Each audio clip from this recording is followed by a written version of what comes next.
Agents and sellers are adapting to the new property market environment, and it's showing great success.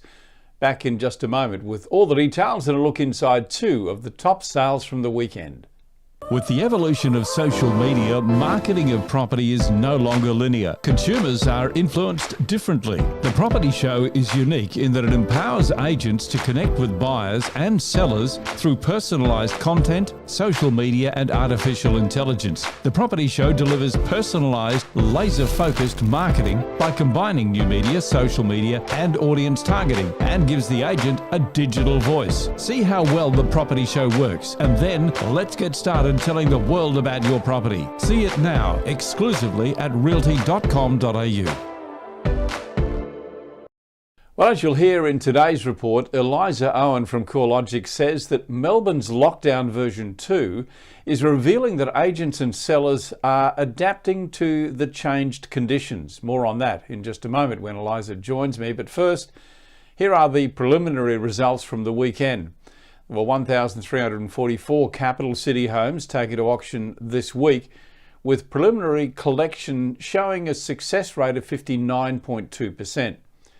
This week's clearance rate was the exact same as last week's preliminary figure, which, as we reported on Friday, revised down to 53.1% at final collection, although last week there were fewer auctions held.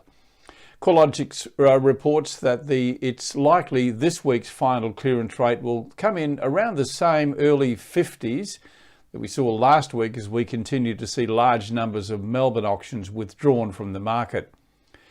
Comparing the results across Australia's two largest auction markets highlights the impact of Melbourne's lockdown.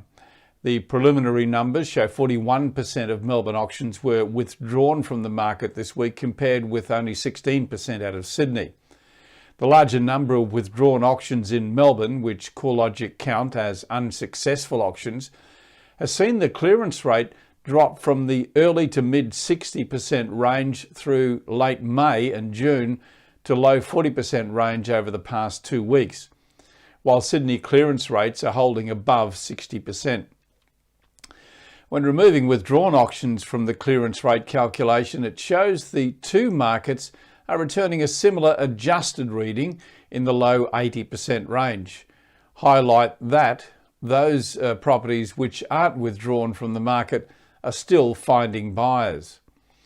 There were 545 Melbourne homes scheduled for auction during the week. Of the 450 results collected so far, 186 were withdrawn. 224 was successful, with more than 50% reported as sold prior. In Sydney, 602 homes taken to auction this week, returning a preliminary clearance rate of 68.3%. Across the smaller cities, Canberra returned the highest preliminary clearance rate with 80.5%, followed by Adelaide 60.7%, Brisbane 43.9% and Perth 28.6%. Now, to dig a little deeper into what we're learning from Melbourne's lockdown version 2, I'm joined by Eliza Owen from CoreLogic. Eliza, welcome to the show. Thanks for having me. Eliza, what do you see as the impact of lockdown version 2, I guess, for Melbourne? Yeah, it's been really interesting to compare what's happened in the auction statistics from the first round of lockdowns in late March to this second round of lockdowns that have come about in the market. And we're seeing similar patterns reemerge. We're seeing this really strong uplift in the rate of withdrawn properties. But we're seeing that the rate of withdrawals is actually quite a bit less. So in the last round, in the first lockdown, we saw that withdrawn rates peaked at about 64%. Now it's more like 41% that we've seen for the past couple of weeks. We are seeing a larger number of properties being sold prior to auction. And I think potentially the most interesting thing that we're seeing is this differential in the auction clearance rates. The first time we saw lockdowns across Melbourne, where properties would only be able to transact remotely and we couldn't have open inspections, we saw that the clearance rate started to fall very sharply straight away, and we're sitting at about 40% in the first week of the first lockdown. what we've seen now is that the first week of the second lockdown, the clearance rate was sitting more at around 51%, and the clearance rate looks to be holding pretty steady around the high 40s. And I think just even though there's those similar patterns, the differences that we're seeing in those statistics definitely reflect more adaptability in the real estate industry and potentially the normalization of remote auction sales as well. Yeah, it's probably two sides, isn't it? I mean, agents becoming more used, or as you say, more adaptable, but also sellers accepting more the fact that they have to go into a more of a remote environment with remote auctions.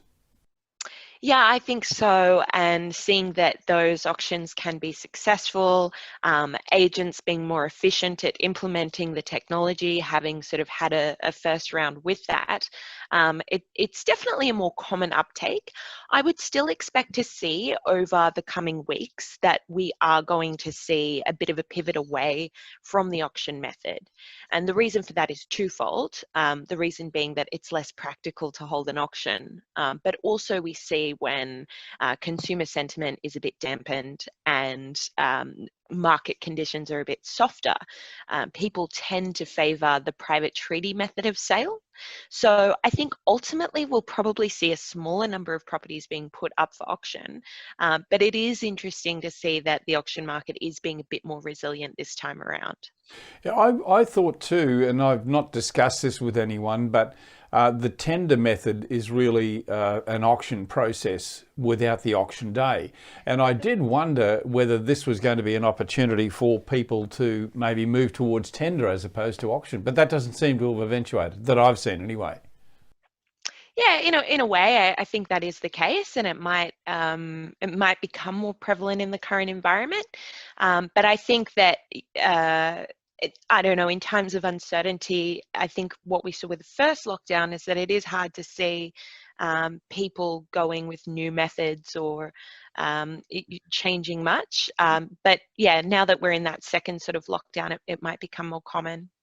Like most things, a lot of these activities are driven by agents and how confident they are in, like online auctions is a classic example, I guess. It requires for agents to become comfortable with that method enough to recommend it to a seller anyway. So all of these things are really pivotal around the confidence of the agent as well. Yeah, absolutely. And I think that vendors would be more trusting of that online method once they start to see that a lot of these virtual auctions are starting to be successful. And so we certainly saw that over the weekend. We saw about 100 properties that were sold at auction, and under lockdown conditions, we would assume that sold at auction is representative of a virtual auction. So as it becomes more successful, we'll probably see more adopters off the back of that as well. Eliza, thanks very much for your insight. Pleasure to have you on the show. Thanks for having me. And before we conclude today, let's have a look at a couple of top sales from the weekend. Sydney first, where Ben Collier from the agency Eastern Suburbs sold 356 Edscliffe Road, Wallara for $8,100,000. Let's take a look inside.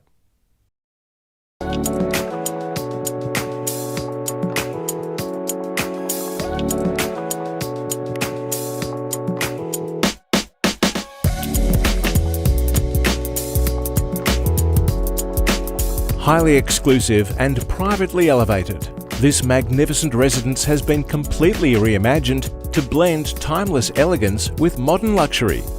Stepping inside, a grand entry foyer connects to a sequence of formal and casual living spaces.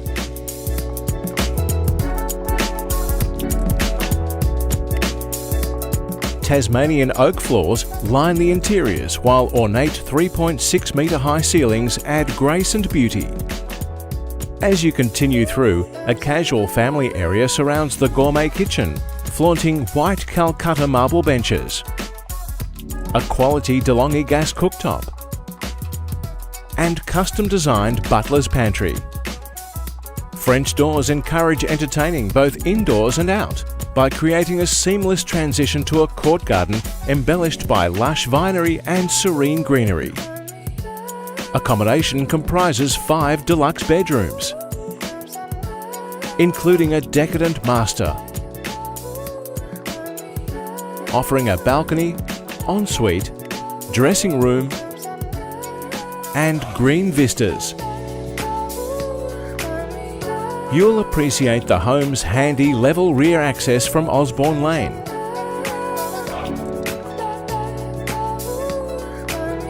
As well as the cosmopolitan hub of Queen Street and Chiswick being moments away. In addition, Edgecliff Station, Bondi Junction and Double Bay are all within walking distance.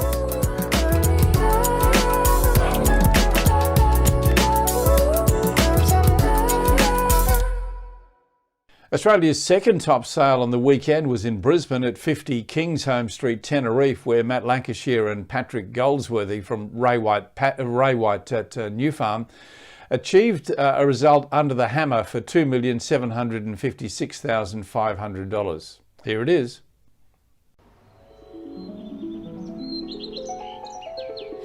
Me, can you focus on me? Baby, can you focus on me? Hands in the soap, how the faucet's running and I keep looking at you. Stuck on your phone or you're stuck in your zone. You don't ever cook, but I don't wanna give up. Baby, I just want you to get up. Lately I've been a little fed up. Wish you would just focus on me. Baby, focus. So just to recap, as we bring up the preliminary results from the weekend, Sydney 68.3%, Melbourne 49.8%, Brisbane 43.9%, Adelaide 60.7%, Perth 28.6%, and Canberra topped the nation again at 80.5%, showing a weighted average across the nation of 59.2%. I'll be back with the final numbers and a look at the week ahead on Friday. Join me then for CoreLogic's auction update, seen exclusively at realty.com.au.